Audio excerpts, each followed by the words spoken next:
Hello दोस्तों, स्वागत है आपका हमारे YouTube channel shorthand R K classes में। दोस्तों, यह डिक्टेशन 90 शब्द पर मिनट की स्पीड से है, जो दैनिक जागरण संपादकीय से है। डेली नए नए डिक्टेशन पाने के लिए चैनल को सब्सक्राइब करें, साथ में बेल आइकन दबाएं। डिक्टेशन स्टार्ट होगा 5 सेकंड बाद।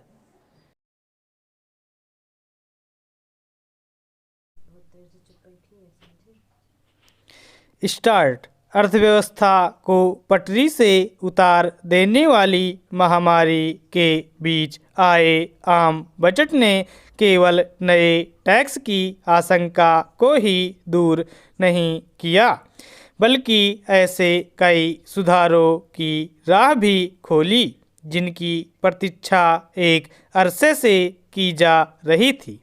सबसे उल्लेखनीय यह है कि विनिवेश के लक्ष्य को हासिल करने के उपाय तय करके यह स्पष्ट करने की भी कोशिश की गई कि सरकार का काम उद्योग चलाना नहीं है।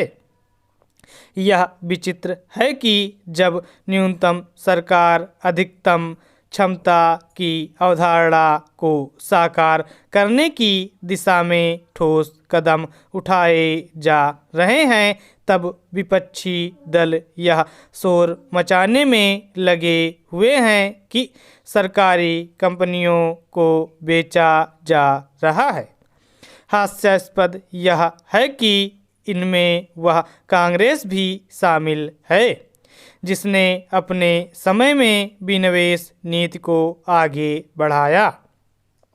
विपक्ष के रवैये से तो यही लगता है कि वह समाजवादी सोच वाली अर्थव्यवस्था के नाकाम हो जाने के बाद भी यह मानकर चल रहा है कि सब कुछ सरकार को ही करना चाहिए और उससे ही लोगों में खुशहाली आएगी।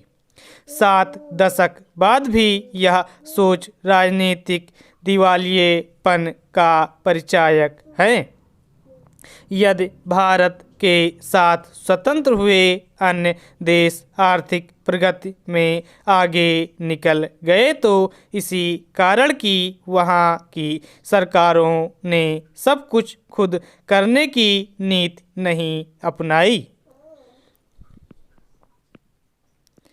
निसंदेह बजट के हरेक प्राविधानों पर विपक्ष का सहमत होना आवश्यक नहीं। किसी को ऐसी अपेक्षा भी नहीं करनी चाहिए, लेकिन उसका यह समावेत स्वर उसकी अगंभीरता को ही बयान करता है कि गरीबों किसानों के लिए बजट में कुछ भी नहीं है और उसमें केवल पूंजीपतियों का ध्यान रखा गया है। इस तरह की घिसी पिटी और उबाऊ बातें करके विपक्ष केवल लोगों को गुमराह ही नहीं करता, बल्कि उपहास का पात्र भी बनता है। कोई भी बजट हो, उसमें केवल खामी उसे ही दिख सकती है जो घोर नकारात्मकता में आकंठ डूबा हो। क्या स्वास्थ्य क्षेत्र पर खर्च बढ़ाए जाने, आधारभूत ढांचे को मजबूत करने, नए स्कूल खोलने, कृषि उपकर का बोझ आम आदमी पर ना पड़ने देने जैसी घोषणाएं भी विपक्ष को नजर नहीं आईं?